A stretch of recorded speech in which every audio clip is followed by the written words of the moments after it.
주님께서 오늘 주시는 말씀은 마가복음 13장 1절에서 13절 말씀입니다. 마가복음 13장 1절에서 13절까지 말씀입니다. 신약성경 77페이지에 있습니다. 봉독하겠습니다. 예수께서 성전에서 나가실 때에 제자 중 하나가 이르되 선생님이여 보소서, 이 돌들이 어떠하며 이 건물들이 어떠하니까? 예수께서 이르시되 내가 이 큰 건물들을 부으냐? 돌 하나도 돌 위에 남지 않고 다 무너뜨려지리라 하시니라.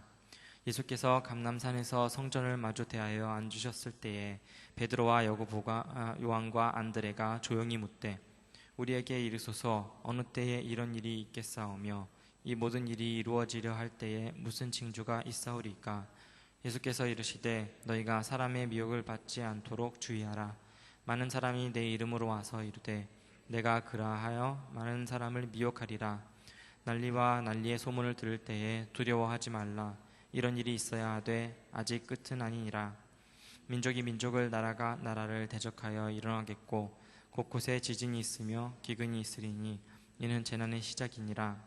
너희는 스스로 조심하라. 사람들이 너희를 공회에 넘겨주겠고 너희를 회당에서 매질하겠으며 나로 말미암아 너희가 권력자들과 임금들 앞에 서리니 이는 그들에게 증거가 되려 함이라. 또 복음이 먼저 만국에 전파되어야 할 것이니라. 사람들이 너희를 그러다가 넘겨줄 때에 무슨 말을 할까 미리 염려하지 말고 무엇이든지 그때에 너희에게 주시는 그 말을 하라. 말하는 이는 너희가 아니요 성령이시니라. 형제가 형제를, 아버지가 자식을 죽는 데에 내주며 자식들이 부모를 대적하여 죽게 하리라. 또 너희가 내 이름으로 말미암아 모든 사람에게 미움을 받을 것이나 끝까지 견디는 자는 구원을 받으리라. 아멘. 아멘. 오늘 마가복음 13장의 말씀은 예루살렘 성전을 향한 이 제자들의 뭐라고 볼까요? 자긍심, 그 자긍심과 더불어서 또 예수님께서 예루살렘 성전이 어떻게 될 것인가에 대한 예언의 말씀들로 채워져 있습니다. 오늘 예수님의 예언의 말씀이 예루살렘 성전의 파괴를 말씀하시는 건지 아니면 이 세상의 종말을 이야기하는 것인지 그것을 구분하기는 상당히 애매합니다. 그러나 어느 쪽이든지 간에 이 말씀 안에 담겨진 그 예수님의 진리의 말씀은 명확하다고 보여져요. 그래서 오늘 말씀을 통해서 같이 공부를 해보려고 합니다. 먼저 이 제자들이 이 돌들이 어떠하며 이 성이 어떠하느냐, 예수님에게 예루살렘 성전이 참 웅장하고 아름답지요, 예수님 그렇지요 라고 하는 이 제자들의 자랑스러움을 엿볼 수가 있습니다. 그래서 예수님이 그 예루살렘 성전을 보고 정말 그렇다라고 대답하지 않으셨어요. 그죠? 그렇게 대답하지 않으시고 이 성전을 지은 돌 위에 돌 하나도 남기지 않고 다 파괴되리라 이렇게 말씀을 하세요. 실제로 예루살렘 성이 파괴가 됩니다. 예수님의 생애를 추측해서 30세 정도의 공생애를 시작하셨다고 보고 33세에 돌아가셨다고 보면 그로부터 멀지 않은 때 주후 66년에 예수님 돌아가신 지 33년 만에 예루살렘에서 유대인들의 독립운동이 전개가 됩니다. 이것을 유대인 반란 이렇게 말합니다만 저는 조금 순화시켜서 반란이라기보다는 독립운동에 가깝지 않느냐, 독립운동을 일으키죠.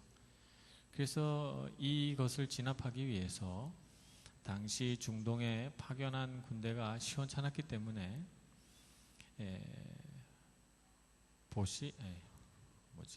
그 황제 이름이 어려워요. 아주 길더라고요.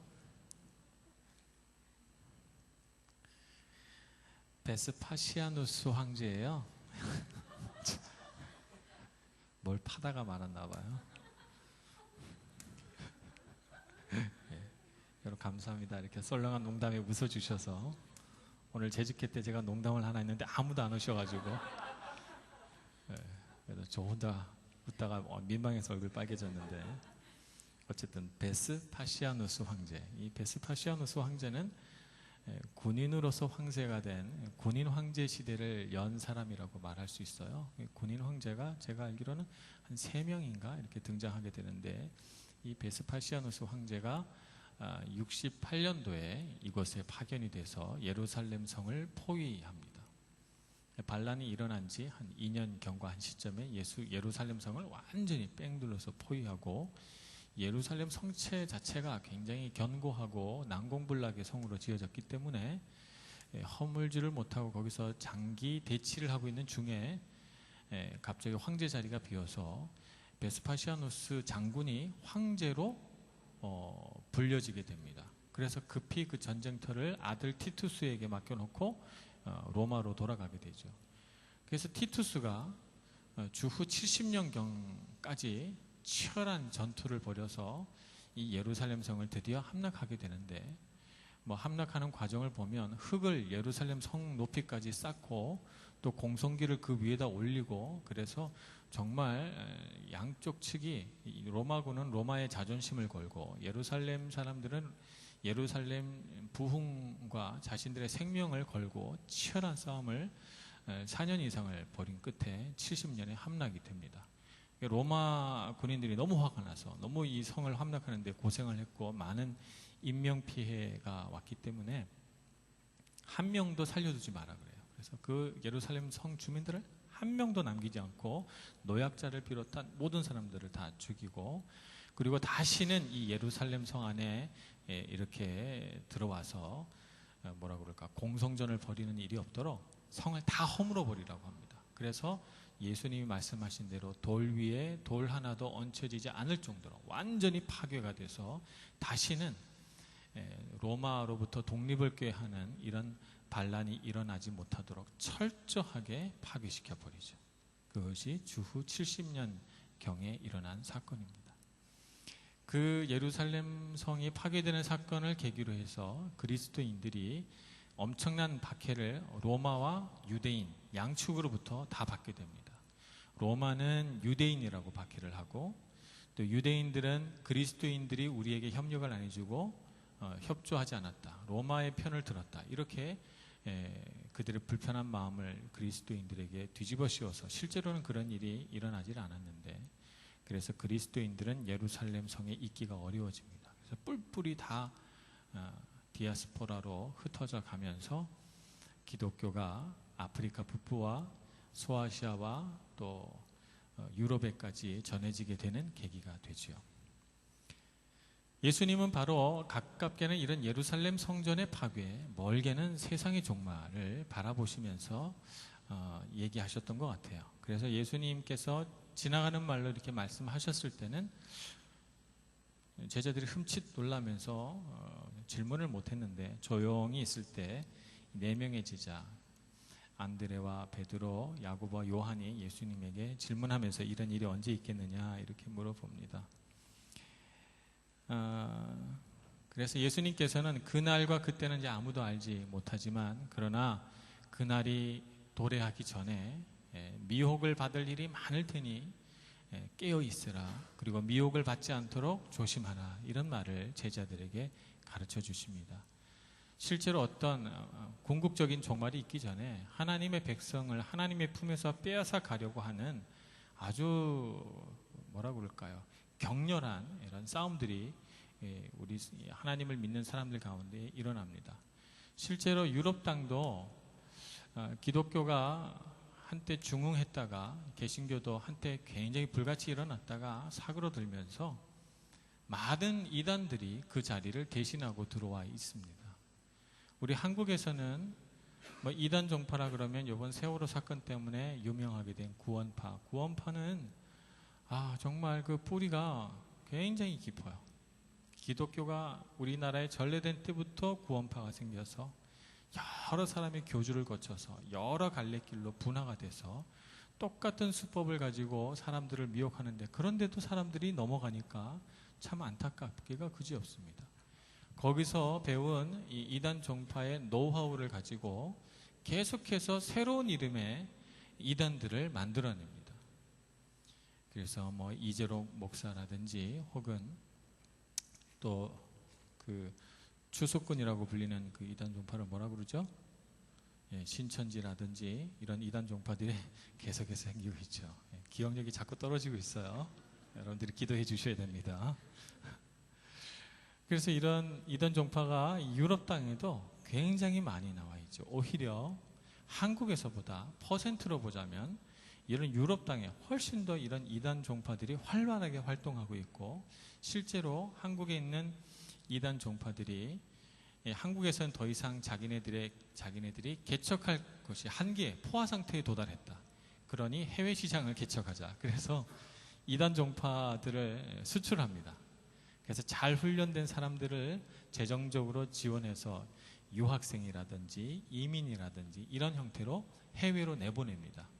그렇게 해서 와서 초기에 정착을 하고 그곳에서 이단 종파를 심을 수 있도록 한국에서 모든 재정적인 지원을 해주고 있어요. 그래서 실제로 우리 밀라노에도 구원파 교회가 있죠. 볼라떼 있고, 겉으로는 침례교라고 하는 이름을 걸고 활동을 하지만 실제로는 침례교단이 아닙니다. 구원파죠.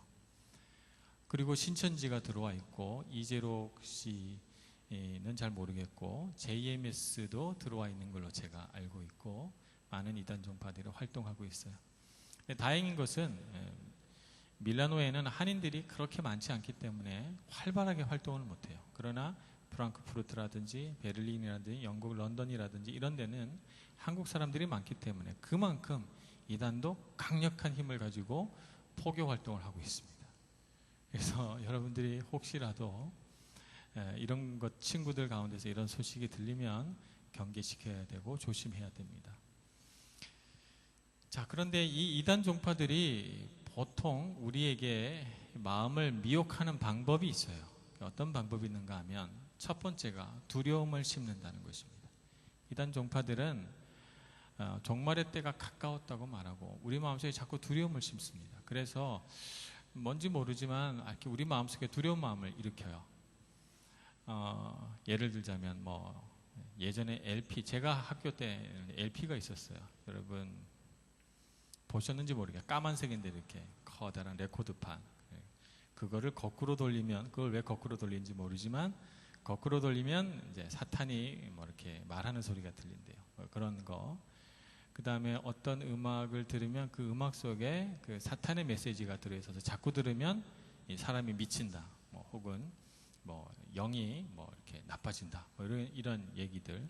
그래서 그런 노래에 해당되는 것이 누구누구고, 또 거기에 소속된 영화 음악 하는 사람, 또 영화 감독, 또 소설가, 이런 사람들이 이름을 대면서 이런 사람들의 책이나 음악을 들으면 이제 악한 영에게 물들게 된다. 이런 얘기를 합니다. 그러면 되게 무서워요. 그죠? 왜 무서운가 하면, 나 그 음악 되게 좋아하는데, 나 그 영화 감독 되게 좋아하는데, 내가 봤던 그 영화가 그런 영화인가? 이런 생각이 드는 것이죠. 얼마 전에는 또 그것도 기억이 안 납니다만,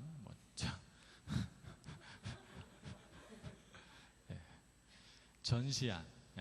그래서 한때 우리 싸이가 불렀던 노래 가운데 전시안 귀걸이를 한 그 여자 개그맨이 등장을 하는 바람에 싸이의 음악도 들으면 안 된다. 그게 다 사탄의 음악이다. 이런 얘기가 또 돌았고 그렇습니다. 여러분 어떻게 생각하십니까? 사탄의 능력이 강하다고 생각하십니까? 하나님의 은혜의 능력이 강하다고 생각하십니까? 하나님 은혜의 능력이 강하고 이 세상의 허다한 죄를 이기지 못할 하나님의 은혜는 존재하지 않습니다. 그래서 우리가 아무리 사탄의 음악을 들어도 우리의 영이 바로 서 있으면 우리는 다 이겨낼 수 있습니다. 그러니 여러분 두려움에 현혹되고 두려움에 넘어가서 내가 듣고 보는 것이 그런 사탄이 알게 모르게 심어놓은 것이라고 두려워하면서 여러분들이 막 어떤 것을 선택하거나 이렇게 할 때 두려움에 떨지 마시길 바랍니다. 내 영이 하나님 앞에 바로 서 있으면 우리는 무엇을 먹고 마셔도 다 우리 몸에 유익이 되고 하나님의 능력을 자랑할 수 있는 근원이 될 수 있다고 믿습니다. 그래서 우리가 사탄이 가지고 있는 전략, 두려움을 심는다라고 하는 것을 우리가 잘 알아야 돼요. 그래서 두려움을 심으려고 하면 일단 우리는 경계해야 됩니다. 우리에게 뭔가 모르는 것을 가르쳐 준다고 하면서 자꾸 우리 마음속에 두려움을 이렇게 심어주려고 하면 저것은 뭔가 좀 이상하다 이렇게 생각해야 됩니다. 두 번째, 위기의식을 고조시킵니다. 말세다 이렇게 얘기하면서 이단이 처음부터 와가지고 저 이단인데요, 이단 좀 믿으실래요? 이렇게 순진하게 포교하는 이단은 절대 없어요. 어떻게 하는가 하면 위기의식을 고조시킵니다. 지금 종말의 때다, 말세의 때다, 그러면서 여러 가지 굵직굵직한 사건들을 연결시켜서 보여줍니다. 그러면 그런 데만 포커스를 맞춰서 보면 정말 위기의 때고, 정말 까딱하면 세상이 뒤집어 엎어질 것 같고 정말 무시무시한 생각이 드는 거예요. 네, 그런 분들은 하나님의 놀라운 역사와 은혜가 베풀어지는 그런 정말 기적의 장소들은 못 보죠. 구름대같이 청년들이 모여서 예배하고 하나님의 역사를 체험하고 그리고 말씀 들고 막 선교지로 달려가고 이런 역사들은 얘기 안 해요. 어떤 거? 죄가 넘실거리고 그 죄로 인해서 대형 참사가 벌어지고 그래서 얼마나 많은 이 죄악된 형상들이 이 세상에 가득한지 그런 것만 얘기해 주죠. 그래서 그런 얘기를 자꾸 듣게 되면 우리는 위기의식에 빠지게 돼서 우리가 바라보는 이 세상을 바르게 볼 수 있는 능력을 상실하게 됩니다. 그렇게 되면 그 사람들이 끄는 대로 이끌려가게 돼요. 그것을 우리를 묶는 하나의 줄로 사용하는 것이죠. 두려움과 위기의식을 심어서 그것을 우리를 꽁꽁 묶고 그 묶은 것을 가지고 잡아당깁니다. 그럼 우리가 끌려가게 돼 있어요. 우리의 의지와 합리적인 생각, 합리적인 판단을 잃어버리고 끌려갑니다. 그래서 여러분, 우리가 사탄을 대적할 때 우리가 반드시 사탄에게 이렇게 선포해야 됩니다. 너의 모든 묶음을 풀고 내게서 떠나갈지어다. 내가 예수 그리스도의 이름으로 명하노니 너의 모든 묶음을 풀고 내게서 떠나갈지어다. 선포해야 됩니다. 우리를 자유롭게 하지 않고 우리를 묶는 것은 다 사탄이 하는 일입니다. 하나님은 우리를 자유하게 하고 우리로 하여금 해방감을 누리게 해주시죠. 그러니 여러분, 이런 두려움과 위기의식에 묶이지 마시고 말세의 때가 온다 할지라도, 이 세상에 종말이 온다 할지라도 내가 지금 하나님 앞에 바른 신앙, 하나님을 향한 찬양과 경배가 있는 한 나는 그 모든 두려움과 위기의식으로부터 제외다 하는 것을 여러분 아셔야 됩니다. 그래서 우리는 종말이 올 때 오히려 손 높이 들고 주님을 맞이해야 되겠죠. 그런데 이 종말의 때가 언제 오는가? 예수님께서 그때와 그 시는 알 수가 없지만 한 가지는 알려주셨어요. 이 땅의 모든 것에 말씀이 전해지는 그때에 종말이 온다는 것입니다. 그때까지는 종말이 안 온다는 것이에요.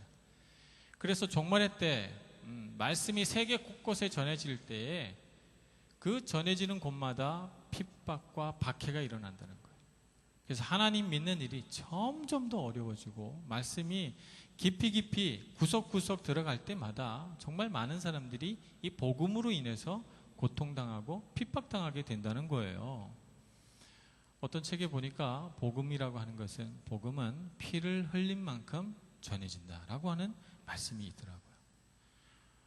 핍박과 박해를 통해서 복음은 전해집니다. 그래서 우리는 그 사실을 명심해야 돼요. 우리나라의 복음이 처음 전해져서 평양에서 대부흥 운동이 일어나고 대각성 운동이 일어나서 그럴 땐 평양 시민들이 다 길거리로 나와서 가슴을 치고 회개하고 교회에 모일 때마다 하나님 앞에 엎드려 회개하고 눈물을 흘리고 울부짖으면서 이 죄인을 하나님의 사람으로 만들어 달라고 소리 높여 외쳤어요. 그것이 우리나라의 하나의 어떤 종교개혁이었고 부흥의 출발점이었어요. 그렇게 평양으로부터 시작된 부흥의 줄기가 쭉 전쟁을 거치면서도 사그러지지 않고 이어지다가 1970년 정도에 들어와서 달라지기 시작해요. 이른바 삼박자 은혜라고 하는 것이, 삼박자 신앙이라는 것이 생깁니다. 특정인을 거론해서 죄송합니다만 순복음교회 조영기 목사님으로부터 시작이 됐어요. 그게 뭐냐면 하나님을 잘 믿으면 복을 받는다라고 하는 것입니다. 하나님을 잘 믿으면 물질로도 복받고 자녀도 복받고 가정도 복받고 다 복받는다는 거예요. 그래서 세 가지 복을 받는다 그래서 삼박자가 어떤 복인지는 잘 모르겠습니다만 하여튼 세 가지 복을 받는다 그래서 삼박자 신앙 이렇게 말합니다. 복 받는 신앙, 이것이 우리 현대의 물질주의에 편승한 이런 신앙 형태라고 말할 수 있습니다. 틀린 것은 아니에요. 하나님을 믿으면 우리의 마음이 새로워지고 영이 새로워지고 그래서 건강한 사람이 되기 때문에 반드시 복을 받습니다. 제가 그것을 부인하려는 것은 아닙니다.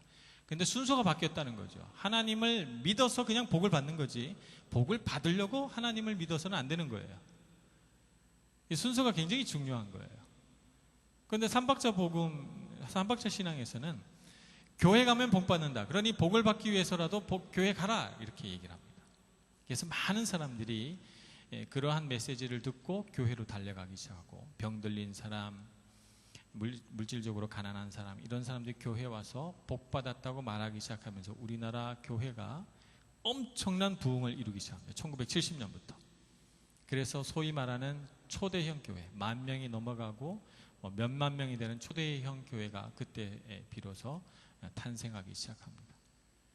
오늘날에 와서 이러한 우리 신앙 형태에 대한 반성이 일어나고 있습니다. 여러분 어떻게 생각하세요? 여러분의 가장 장점이라고 생각한 것이 여러분의 최대 단점이 되기도 하지 않아요? 저는 이제 키가 큰 게 장점이라고 생각합니다만 어떤 자리에 가면 제가 키가 커서 눈에 너무 잘 띄어요. 그래서 어떤 때는 좀 존재감이 없이 좀 있고 싶을 때가 있잖아요. 여러분 안 그러시겠지만 제 마음을 이해하실까요? 그렇게 되지만 너무 키가 커서 자연스럽게 튀는 거예요. 제가 초등학교 졸업할 때까지 저는 아무리 숨고 싶어도 숨을 수가 없었어요. 친구들이 다 제 허리에 이렇게 매달려 다녔기 때문이죠. 상상이 되실지 모르지만 제가 초등학교 6학년 때 169였어요. 선생님보다도 제가 머리 하나가 컸어요. 그러니까 저는요 키가 큰 것이 장점이라고 여러분 생각하실지 모르지만 저는 너무 불편했어요. 그리고 책상이 너무 작았기 때문에 저는 몸을 이렇게 달팽이처럼 웅크리고 책상에 앉아야 됐고 그래서 어깨가 휘어버렸죠. 그렇게 6년을 다니면서 말이죠. 장점이 단점이 되기도 합니다. 교회에 가만 보면 신앙 참 좋은 사람이 교회를 위해서 열심히 일해야 되는데 신앙 참 좋다고 사람들에게 칭찬받는 사람이 꼭 교회를 갈라나가요. 한국에서도 보면 꼭 신앙 좋은 사람들이 그래서 막 사적으로 모여서 성경 공부하고 막 이렇게 하다가 교회를 딱 갈라나가거나 아니면 목사님 막 공격해서 힘들게 하거나 이렇게 합니다. 오늘날 우리 교회의 형태를 한번 한국의 교회를 보세요. 한국 교회 중에서 정말 하나님의 영광 가리우고 매스컴에 오르락내리락 하면서 반기독교 운동 이른바 개독교를 추방하자라고 하는 이런 운동을 만들어내는 빌미를 제공하는 교회는 다 대형 교회예요. 다 초대형 교회. 한국 교회가 이룩한 부흥의 결과물이기도 하지만 그 최대 장점이 하나님 앞에서 최고로 부끄러운 면이 되기도 합니다. 그래서 오늘날 반성이 있는 것이죠. 오늘날 정말 이렇게 물질주의 신앙을 가지고 많은 교회가 세워지고 교회가 부흥되긴 했지만 그러나 오늘날에 와서는 과연 우리가 이렇게 하나님을 믿어서 되겠는가? 과연 우리가 물질주의적인 관점을 가지고 하나님을 바라보는 것이 옳은가라고 하는 자성이 일어나면서 큰 교회 말고 작은 교회를 지향하자. 영적으로든 물질적으로든 작은 교회를 지향하고 한 사람을 주목해보고 100사람 그저 그런 신앙인을 만들어내는 것보다 한 사람의 잘 믿는 신앙인을 길러내자라고 하는 운동으로 나아가고 있습니다. 여러분 그것이 복음입니다. 저는 그것이 맞다고 생각합니다. 오늘 이 땅을 밟는 많은 청년들이 있습니다. 꿈을 가지고 이태리 땅을 밟지만 여러분의 진짜 꿈은 여러분이 훌륭한 가수가 되는 것이기도 하지만 그러나 하나님 앞에서 그 한 사람이 되는 것이 여러분의 비전이 되어야 됩니다. 그래서 여러분 삶 가운데 하나님께서 어떤 역사를 일으키시고 그래서 이 땅에 하나님께서 왜 보내셨는지를 깨달아 알고 정말 하나님이 필요하신 그 한 사람이 되는 것, 그 한 사람이 100사람의 그저 그런 신앙인보다도 더 놀라운 일들을 해나갈 수 있다는 사실을 알아야 합니다. 그래서 우리는 하나님께 기도할 때 하나님 제가 그 한 사람이 되게 해주세요 라고 기도해야 되는 것이죠. 그러면 우리가 가지고 있는 약점이 변해서 장점이 되고 내가 갖고 있는 가장 부끄러운 것을 사용해서 하나님이 영광 받으십니다. 내가 갖고 있는 장점을 사용하면 내가 영광 받는데 내가 갖고 있는 약점을 사용하실 때는 하나님이 영광 받으십니다. 그러면 우리가 무엇을 가지고 하나님 앞에 나가야 될까요? 우리의 가장 연약한 점, 우리의 가장 부끄러운 것들을 가지고 하나님 앞에 나아가면 하나님은 그것을 주님의 영광을 드러내는 아름다운 도구로 사용하십니다. 그러니 청년 여러분, 힘을 내어서 나의 연약하고 부끄러운 것들을 가지고 움츠려 들지 마세요. 도전하시고 하나님을 향해 나아가시고 그것을 사용하시길 바랍니다. 그러면 하나님께서 그것을 가지고 여러분 가운데 강력하게 역사할 것이고 하나님의 이름이 높아지도록 여러분들 사용하실 것이에요. 그래서 우리 밀라노 한인교회 우리 청년들은 그러한 믿음을 가지고 세상에 흩어졌을 때 정말 주님께서 사용하시는 그 한 사람이 되어서 믿음대로 살아가는 그런 청년들이 되기를 소망합니다. 우리 교회 특성상 많은 사람들이 왔다가 한 3년이 지나면 또 우리 교회 구성원의 한 50% 이상이 싹 바뀝니다. 전부. 사람들이 한국으로도 가고 독일로도 가고 또 미국으로도 가고 이렇게 세상으로 흩어져 가요. 그래서 그런 면에서 보자면 어떤 목사님이 쓰신 책 제목처럼 모이는 교회, 흩어지는 교회, 이 교회에 가장 가까운 이상적인 모델이 우리 교회라고 할 수 있습니다. 모였다 흩어지고 모였다 흩어지고. 그래서 저는 우리 밀라노 한인교회 사명은 우리 교회로 모여든 청년들을 잘 훈련시켜서 하나님이 원하시는 그 한 사람을 만들어서 어디로 가든 그 흩어진 자리에서 하나님의 능력을 증거하는 교인이 그런 청년들을 만들어내는 것, 이것이 우리의 사명이고, 그래서 여러분 이곳에 머무는 시간이 얼마가 될지 모르지만 머무는 시간을 최대한 누리시기를 바랍니다. 많이 훈련받으시고 많이 예배하시고 많이 기도하면서 잘 훈련받아서 여러분들을 어디로 데리고 가시든지 간에 그곳에서 흔들림 없는 견고한 신앙인으로 하나님을 증거하시는 여러분 모두가 되시기를 간절히 축원합니다. 기도하겠습니다. 은혜가 많으신 하나님 아버지, 우리를 사용하여 주시옵소서. 내 능력을 의지하여 사용되는 것이 아니라 오직 하나님의 능력으로 사용되는 사람 되게 하여 주시옵소서. 세상은 날이 갈수록 어두워지고 우리의 마음을 빼앗고자 우리를 미혹하며 우리를 핍박하지만, 그런 하나님 어떤 고난에도 어떤 미혹에도 굴하지 않고 주님만을 경배하며 주님만을 더 알기 소망합니다.